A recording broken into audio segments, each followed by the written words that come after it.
Buenas tardes. Buenas tardes, calurosas tardes. De lo que voy a hablar mucho hoy es de lo reglamentario. Un reglamento es una regla, con la cual se miden. Nos medimos nosotros y medimos a las subcomisiones y medimos también a los postulantes. Y ese reglamento evoluciona año a año. Porque cuando nacieron hace 35 años las especialidades, no había internet, no había aparatos automatizados, había virus que no existían. Yo soy virólogo y lo puedo decir. Entonces, en esa evolución que todo tuvo, también tuvo que evolucionar nuestro reglamento. Y lo vamos adecuando año a año a mejorarlo y creo que a facilitarlo. Sin que por eso sea algo regalado o fácil, sin que pierda prestigio. Bueno, este es el reglamento del que les hablaba, está en la página web de Covico, aparte está impreso y disponible, y la última modificación fue la que ingresamos este año, en el mes de junio, en la Asamblea General Ordinaria que se hizo en este mismo lugar. ¿Quiénes son los actores principales de las especialidades? Los postulantes, los instructores, las subcomisiones y la comisión de certificaciones. Estamos directamente abocados a lo que es todo lo que tiene que ver con las especialidades, y por arriba o por abajo, como les guste, está el Consejo Directivo del Colegio de Bioquímicos, que es el órgano que dirige esta institución. ¿Cuáles son las exigencias mínimas para que una persona, un postulante, pueda acceder a ese certificado? Una es una práctica especializada que tiene características, le diría que históricas, y que es lo que muchas veces nos distingue de otras instituciones que también certifican especialidades, no solamente en Córdoba, sino en el país. Esta práctica especializada se hace bajo la supervisión de un profesional bioquímico especialista, el instructor, en un servicio especializado que ha sido reconocido e inspeccionado por nuestro mismo Colegio de Bioquímicos. Esa práctica dura 2000 horas, que pueden ser en 2 años corridos. Si ustedes sacan la cuenta, 2 años de trabajo de 8 horas por día reúnen esas 2000 horas exigidas. O también pueden ser hechos en un periodo de 5 años en forma discontinua. Para gente que por ahí se tiene que cambiar de lugar o cambiar de trabajo o que tiene que pedir licencia por lo que fuera. Eso se cuenta desde la fecha en que yo me inscribo, no desde la fecha en que me acepta la subcomisión, ¿sí? Entonces yo presento la carpeta hoy y a partir de hoy empiezan a cubrir y a contar esas horas. Si yo hice actividades previas al momento de inscribirme, por ejemplo, entré a trabajar en un laboratorio al área de bacteriología, en junio y en marzo me voy a inscribir en la especialidad, puedo pedir que me reconozcan, certificándolo apropiadamente, esas horas de práctica que yo hice ya en ese laboratorio de bacteriología. Y por supuesto, las subcomisiones, que son las comisiones que regulan directamente lo que tiene que ver en forma directa con cada una de las especialidades, son las que dirán si esta persona le acepto todo ese tiempo o un poco de ese tiempo, y también le tengo que aceptar esa supervisión. El postulante lo que tiene que tener simplemente es ganas de ser especialista y presentarse, porque todo lo demás hemos tratado a través de los años de que sea lo más fácil posible. Por supuesto hay que tener un lugar de trabajo donde va a ser la práctica y tener un instructor que va a ser el que lo va a ir guiando. ¿Cuáles son las tareas de ese instructor?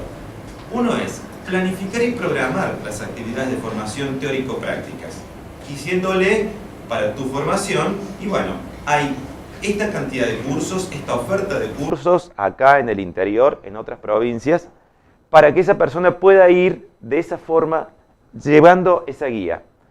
Planificar, supervisar y corregir el trabajo de investigación, porque ustedes saben que a la hora de rendir y presentarse para rendir, tenemos que presentar todos los postulantes un trabajo de investigación publicado. El instructor, digamos secundariamente, debe promover la participación en eventos científicos y actividades interdisciplinarias. Elevar un informe anual conjuntamente con el postulante que le permite a la subcomisión, y lo vamos a ver en un momentito, saber a dónde está parado y poder ayudarle al instructor a conducir a ese postulante a través de lo que es esta instrucción. Y asumir la responsabilidad de formación de ese postulante y de su seguimiento. Es una responsabilidad ser un instructor. Es un compromiso más que una responsabilidad. Por supuesto, el instructor tiene derechos como ser aceptar al postulante, a renunciar por las causas que fueren, a seguir siendo el instructor de ese postulante y a reunirse con la subcomisión respectiva cuantas veces considere necesario para discutir temas del instructorado, digamos, de ese postulante. Para ser instructor, simplemente hay que ser un bioquímico especialista con un certificado vigente y con una antigüedad no menor de 5 años en la actividad continua, desempeñarse en un servicio especializado y un instructor no podrá tener a cargo más de 3 postulantes en el mismo momento, salvo situaciones debidamente justificadas y que son analizadas, porque sería algo extra reglamentario, van a ser analizadas por la subcomisión. Les pongo un ejemplo: toxicología o parasitología, que son especialidades que tienen pocos especialistas y que hay pocos lugares para hacer la práctica. Bueno, en ese caso, si se diera la situación de que una persona tuviera más de 3 postulantes, se consideraría y se justificaría por ser de esas características especiales. Los coinstructores es una figura que se implementó hace un tiempo para aquellos postulantes que estén en el interior de la provincia y que no cuenten en su lugar de residencia con bioquímicos en calidad para ser instructores. Lo que en un primer momento lo visualizamos como para postulantes del interior de la provincia, después pareció que era útil también para postulantes que ni siquiera estaban en Córdoba. Y así es como que hoy hay postulantes a las especialidades que están en otros lugares del país. Postulantes a especialidades que cuentan con escaso número de instructores, como les decía recién, o también residentes que desempeñen sus actividades en centros de capacitación que no cuenten con bioquímicos especialistas. De eso tenemos un ejemplo ahora, es un colega que está haciendo su especialidad en el hospital infantil municipal y allí no hay un especialista en virología, por más que sí se hacen análisis de virología. Entonces se buscó un coinstructor que lo va guiando.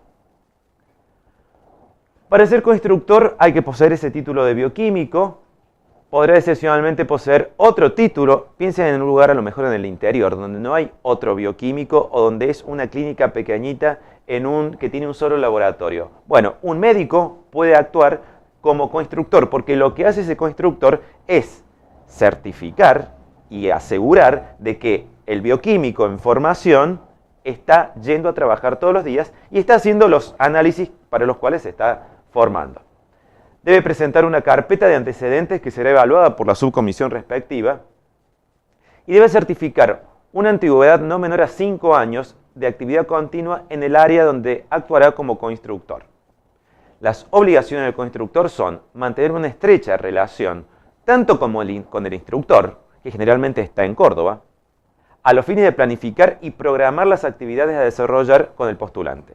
Es como que 2 personas van colaborando para poder llevar a ese postulante hacia el destino final, que sería certificar su especialidad.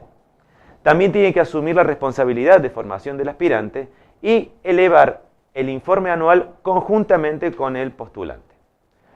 Los derechos de ese coinstructor son admisión del postulante y poder renunciar, por las causas que fueren, a ser coinstructor de ese postulante. Vamos ahora al postulante y cuáles son sus obligaciones. Primero, conocer el reglamento de certificaciones vigentes y la norma de ejercicio profesional.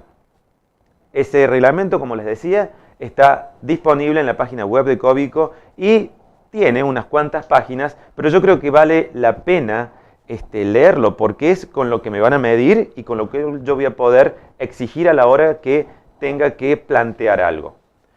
Debo cumplir como postulante con el plan de entrenamiento que ha presentado el instructor y debo presentar ese informe anual, cuya fecha de entrega es durante el mes de octubre hasta el 31 inclusive. En caso de ser necesario, la evaluación de ese informe anual podrá complementarse con una entrevista personal, tanto del postulante y o su instructor con la subcomisión que está actuando en ese momento. Y por supuesto hay que estar administrativamente en forma correcta, estar al día con las cuotas de colegiación del postulante y también esto rige para los postulantes a distancia. El postulante tiene que obligatoriamente participar en las reuniones bibliográficas de su especialidad. Vamos a hablar más tarde en la segunda charla de las reuniones bibliográficas. Estas son organizadas por el Colegio de Bioquímicos de la provincia de Córdoba bajo la forma de una reunión presencial o una vía online en streaming como también estamos haciendo ahora. En cualquier caso o en cualquier modalidad se deberá acreditar por lo menos un 70% de asistencia a esas reuniones bibliográficas que se hacen durante todo el año. Deberá participar como disertante en al menos una reunión bibliográfica por año, y esto está previsto en el anexo 2 del reglamento de especialidades. Y también el postulante debe realizar pasantías en centros asistenciales reconocidos por cada subcomisión cuando éste lo considere necesario y o esté previsto en su programa de formación. Por ejemplo, el muchacho que está haciendo, el colega que está haciendo su especialidad en el hospital infantil, y a lo mejor no todo lo que diga el plan de entrenamiento y no todo lo que diga el programa de su especialidad lo va a poder hacer, ver y practicar en su centro donde está ahora. ¿Por qué? Porque ese laboratorio de virología es chico, es incipiente y a lo mejor no tiene la tecnología para hacer una gran cantidad de análisis. En esos casos se ve como imperativo hacer una pasantía en un lugar de mayor complejidad para poder completar esa formación. El postulante debe asistir a cursos, jornadas y eventos científicos relacionados a la especialidad y publicar un trabajo de investigación en algún evento científico, publicar un trabajo de investigación en algún evento científico, es decir, presentarlo en un congreso, y al que más deberá ser publicado según el artículo 10.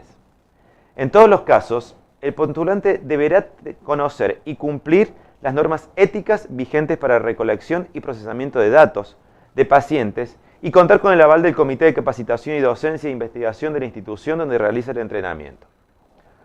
Con el aval de la dirección de ese servicio, porque cada vez se está poniendo más implícitamente un énfasis en lo que es que tenemos que tener habilitación o un conocimiento de lo que es el comité de ética de cada lugar. Para mucha gente que trabaja en laboratorios públicos del Ministerio de Salud de la provincia, ahora últimamente están muy siguiendo de cerca eso, como que todo lo que se produzca y salga científicamente desde organismos oficiales tienen que tener el aval. Y en muchos organismos privados ya está pasando lo mismo.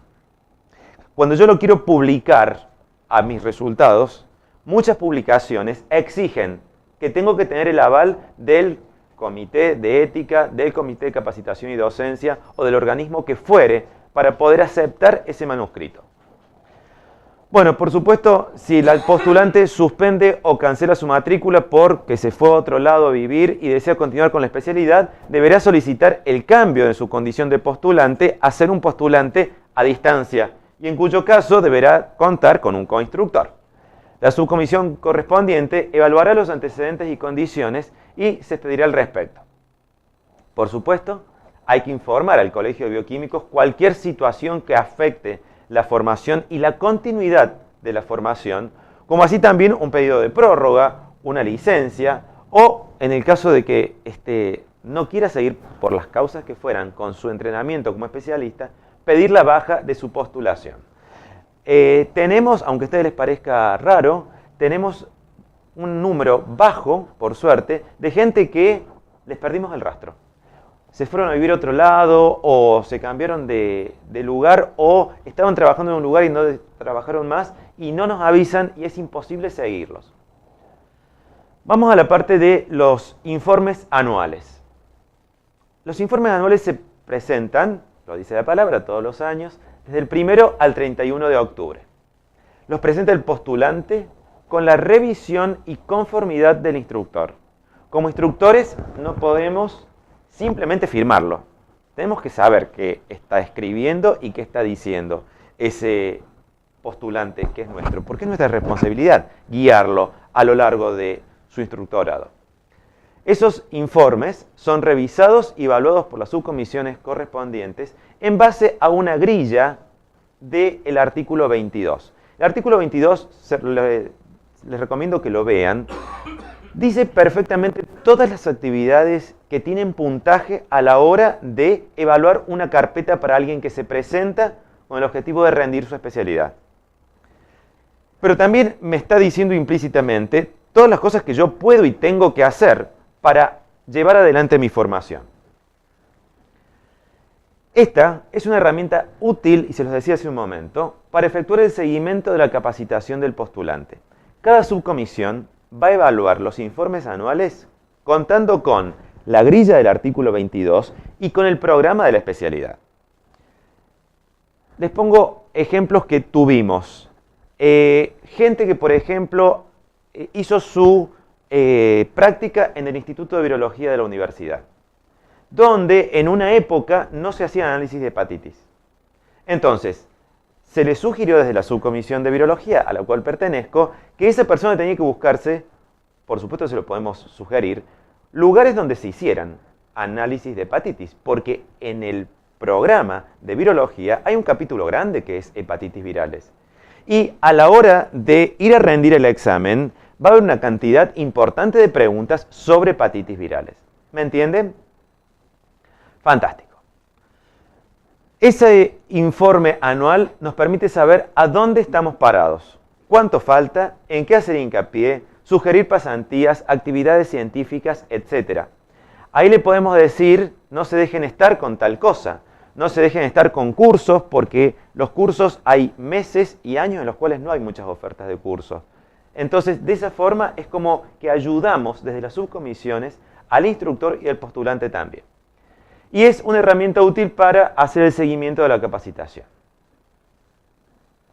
Una vez que hice me inscribí, tengo mi instructor, cursé durante esos 2 años, fui a cursos, jornadas, vine a las reuniones bibliográficas, hice la práctica, que es fundamental, me formé, hice el trabajo de investigación, me inscribo al examen de competencia. La inscripción es del 1 de noviembre al 30 de abril. Tengo que llenar una serie de formularios administrativos en la sede del Colegio de Bioquímicos y, por supuesto, para rendir necesito la conformidad de mi instructor. Mi instructor es el que va a decir con su firma, esta persona ya fue capacitada en todos los aspectos prácticos que dice el programa y tiene todos los conocimientos teóricos que dice el programa y está en condiciones de enfrentar un examen. Y tengo que presentar un trabajo de investigación aceptado para su publicación o publicado. Y fíjense, ustedes se pueden presentar hasta el 30 de abril y pueden publicar su trabajo de investigación en la publicación web que posee el Colegio de Bioquímicos.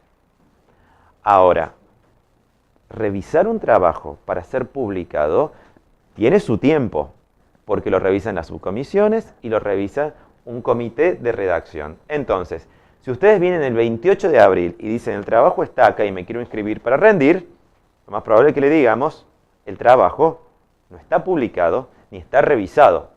Por lo tanto, si ustedes quieren rendir un año y quieren hacerlo con un trabajo publicado en nuestra web, deberán venir mucho antes del 30 de abril con ese trabajo para que tengamos tiempo de evaluarlo y darle el ok para que pueda ser publicado. Y también nos van a tener que rendir cuentas, por así llamarlo, con el listado de actividades relacionadas a la especialidad, el alto de certificados de todo lo que ustedes han hecho, ordenado según el artículo 22. Bueno, hay que contar con la conformidad del instructor, se los dije hace un momento, y aparte de presentar el trabajo de investigación, que está tal cual ahí escrito lo que yo les acabo de mencionar, por ahí hay gente que lo presenta en otros ámbitos o en otras revistas. Mi experiencia personal es, y estuve en septiembre en un congreso de la Sociedad Argentina de Virología y hacían propaganda de la publicación que tiene la Revista Argentina de Microbiología. Y ellos aseguran que un manuscrito va a demorar por lo menos 6 meses. en publicarse. Claro, es una revista mucho más grande, con un ámbito de una tirada mucho mayor, mientras que en el Colegio de Bioquímicos hemos llegado a poder tener la posibilidad de publicar a lo mejor en un mes o en 2 meses, tener listo un trabajo, siempre y cuando tengamos una ida y vuelta con el autor o con los autores del manuscrito que sea ágil. También para rendir voy a tener que certificar que sé inglés, porque en este momento toda la literatura, nos guste o no, está en inglés. Entonces voy a tener que certificar que he hecho cursos o que tengo un conocimiento con un certificado probablemente de una institución pública o de una institución reconocida. Y si no, cuando esté rindiendo, me van a dar un paper en inglés y me van a decir, no que traduzca palabra por palabra, pero sí que interprete la idea de lo que estoy leyendo. La evaluación de esos antecedentes que ustedes presentaron, detallados y ordenados según el artículo 22. Hacemos mucho hincapié en ese bendito artículo, porque de esa forma podemos muy fácilmente asignarle puntaje, porque ahí dice, cursos de más de 10 horas, por ejemplo, punto 3, cursos de más de 10 horas de duración, con evaluación, tanto puntaje. Teórico-práctico, tanto puntaje. Si en vez de durar 10 horas, dura 50 horas, el puntaje está asignado. Entonces, ustedes y nosotros, de una forma perfectamente establecida, podemos saber cuántos puntos tiene cada uno.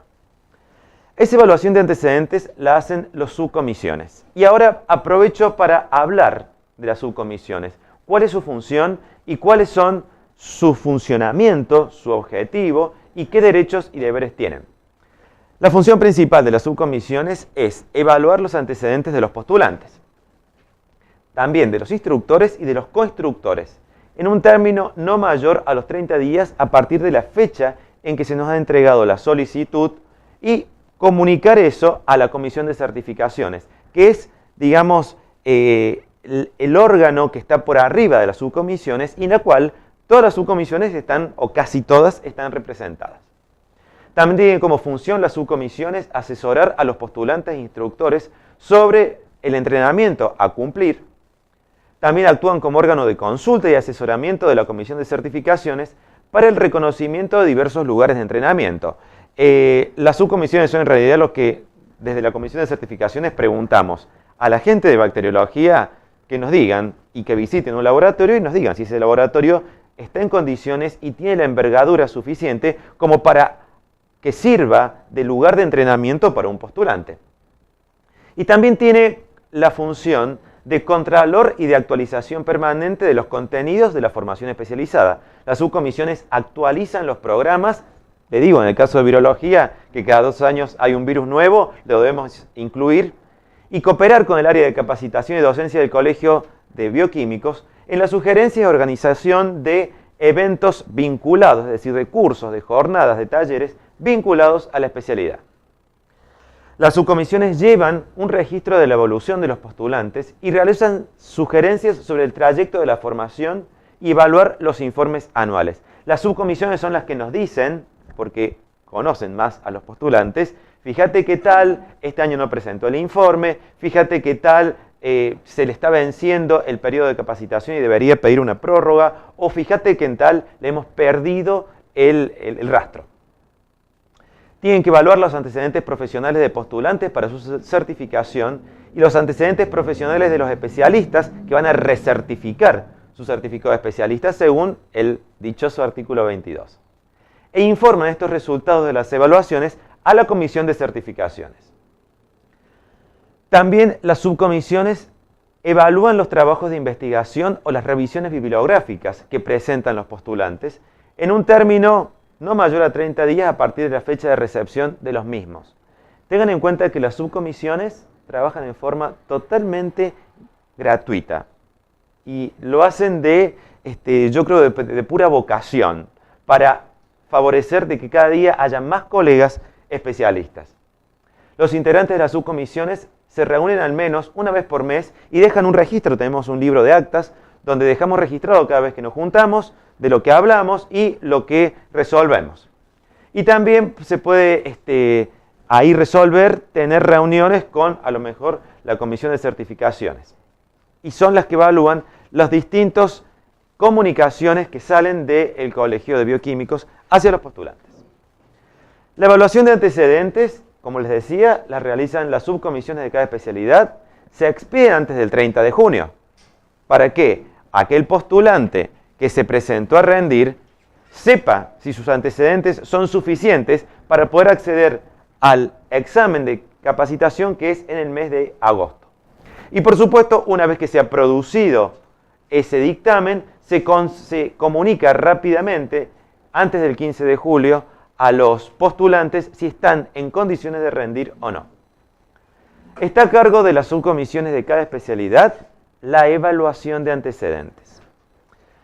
En el artículo 22 hay 9 ítems, que son práctica especializada, antecedentes docentes, que esto vale cuando doy clases en una universidad o tengo un curso, un cargo en una universidad, antecedentes profesionales o laborales, si ustedes quieren ver así, cursos y reuniones bibliográficas a las que asistí, congresos y jornadas, presentaciones de mis resultados en congresos, publicaciones que pueda haber hecho. De hecho, voy a tener que tener una publicación que sabemos que es obligatoria para rendir. Sociedades científicas o profesionales a las que puedo pertenecer y becas o pasantías que tuve durante mi capacitación. 9 ítems tiene el artículo 22. Para que yo pueda rendir, necesito juntar 7 puntos en 5 de esos 9 ítems. Esto que mucha gente piensa de que es algo imposible, en realidad, cuando ustedes lo analizan, y por eso hago hincapié de que el reglamento hay que leerlo, para saber cómo me van a evaluar, fíjense, la práctica especializada que duró por lo menos 2000 horas, me rindió 3 puntos, o sea que de los 7 puntos ya tengo 3 menos, tengo que cumplir con 4, y ya tengo un ítem hecho. Generalmente los postulantes no tienen antecedentes docentes, generalmente, pero si los tuvieran van a tener un puntaje, y no tienen muchos antecedentes profesionales, pero a lo que es, por ejemplo, ser jefe de un área especializada en una institución. Va a ser raro de que si yo soy postulante a la especialidad en virología, sea el jefe del área de virología. Cursos y reuniones bibliográficas. Cada curso que hago me rinde entre 0,5 y 1 punto, dependiendo de la duración de ese curso, dependiendo si es teórico-práctico y dependiendo si tiene evaluación. Y dependiendo si es en Córdoba o si es afuera de Córdoba. Congresos y jornadas también me rinden en puntaje. Presentaciones en congreso 0,75 y la publicación que es obligatoria, por eso me pagan 1,5 puntos. Fíjense, así es simple. Yo para hacer una publicación tengo que juntar una cierta cantidad de resultados. Y más o menos está establecido que para escribir un trabajo de investigación me salen 3 comunicaciones en congresos. Entonces, si ustedes se ponen a fijarse, 3 de allá, 4,5 más, prácticamente llego haciendo muy poquitos cursos, y acá no puse pasantía y no puse que soy socio de ninguna sociedad científica, llego fácilmente al puntaje. Por lo tanto, como les decía al principio, creo personalmente que para ser especialista hay que tener ganas, simplemente. Bueno, si la evaluación de antecedentes es satisfactoria, y la hacen las subcomisiones y lo hacen durante el mes, ustedes antes del 15 de julio saben si están en condiciones de rendir o no. Se van a dar cuenta, porque lo pueden sumar ustedes en sus casas, si le alcanzan los puntajes, si le alcanzan los ítems, si tienen el trabajo de investigación y por supuesto si mi instructor me da el aval para rendir.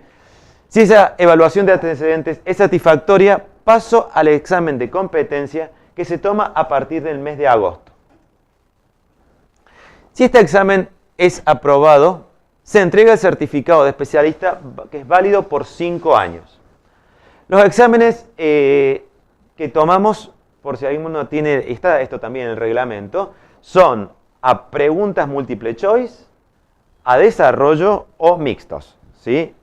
Pueden incluir también una entrevista con el postulante, pero son siempre escritos, no hay exámenes orales exclusivamente. Y como les digo, si lo aprueban y si no han presentado el certificado de que saben inglés, les vamos a tomar una pequeña por así llamarlo, pruebita, donde les damos un paper y les contamos que digan lo que dice.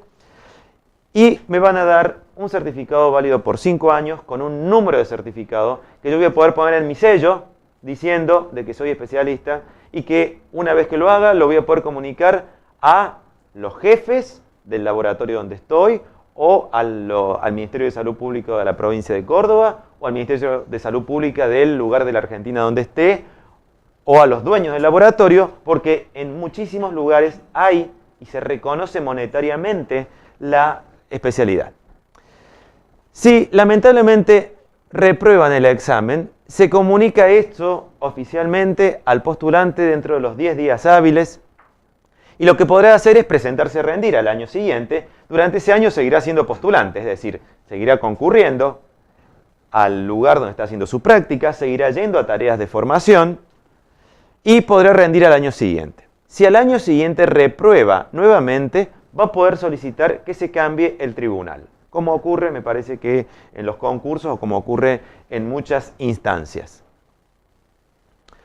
A los 5 años se me cae el certificado. Les dije que el certificado era válido por 5 años. Entonces, a los 5 años y a los 10 años que rendí, voy a tener que nuevamente presentar mi carpetita de antecedentes, que está ordenada según el artículo 22, y allí voy a tener que juntar 4 puntos y medios en 4 ítems. Antes tenía que juntar en 7 ítems, ahora en 4. Voy a tener que tener un trabajo publicado o una revisión bibliográfica y voy a tener que disertar sobre un tema relacionado a la especialidad. Generalmente, esa disertación es sobre un tema que es similar al trabajo publicado o es similar a la revisión bibliográfica. Fíjense, acá tenemos nuevamente los 9 ítems y tengo que juntar 4 puntos y medios en 4 ítems. Ya pierdo el primero, que es la capacitación, porque ya soy especialista.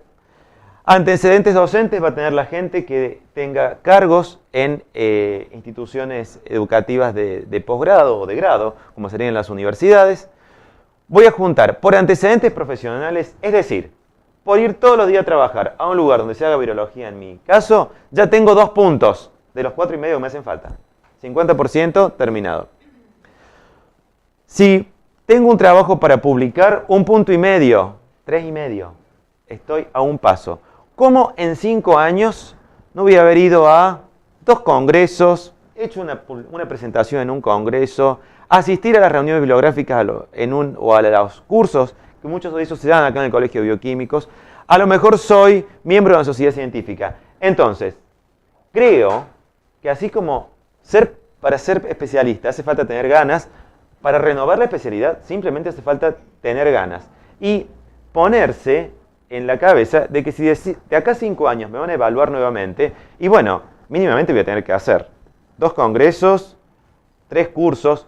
Si ustedes se ponen a pensar, hacer una actividad científica por año, me alcanza para que yo al final de los 5 años pueda rendir nuevamente.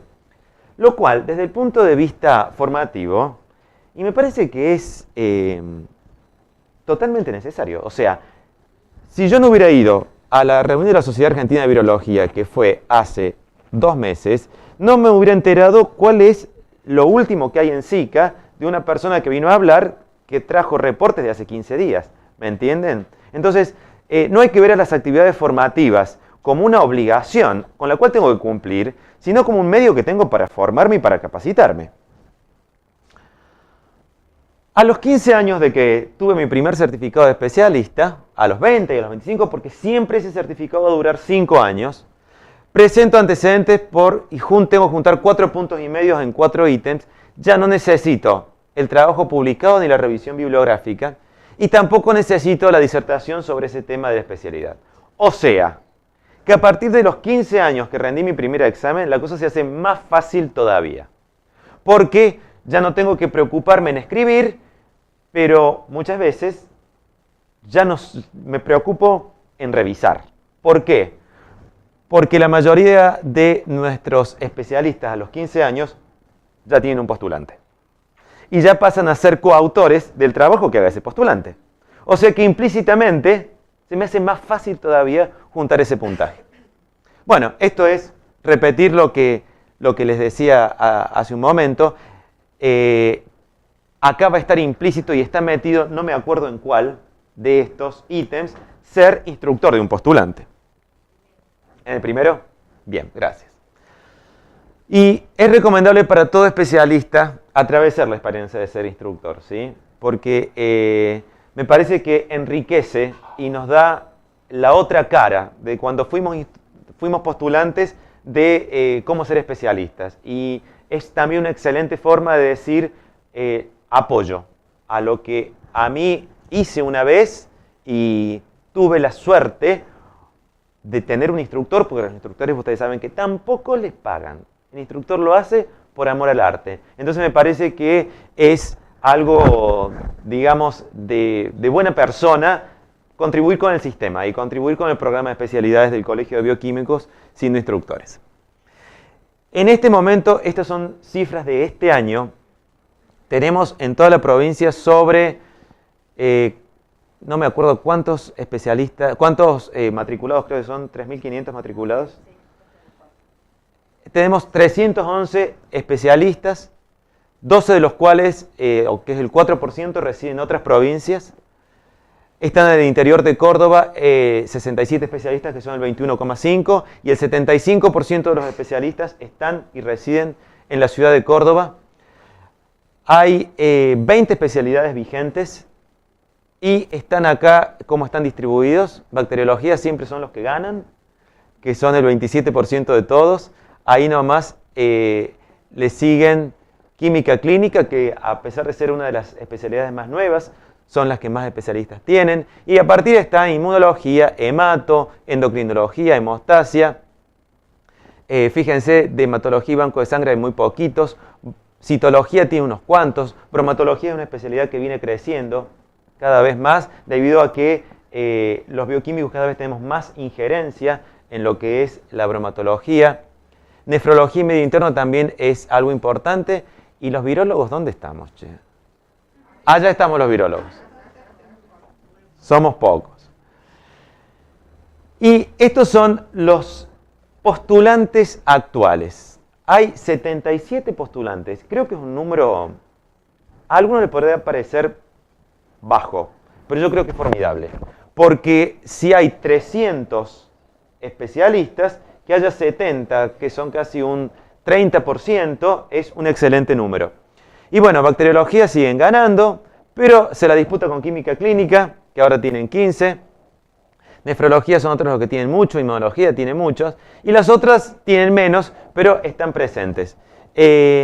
Perinatología es una especialidad bastante nueva, y emergentología también, que fue una de las últimas que apareció, también tiene poquitos especialistas. Bueno, este es el fin de la charla y a partir de ahora empieza el taller. Les agradezco por haber venido y por la atención que me prestaron.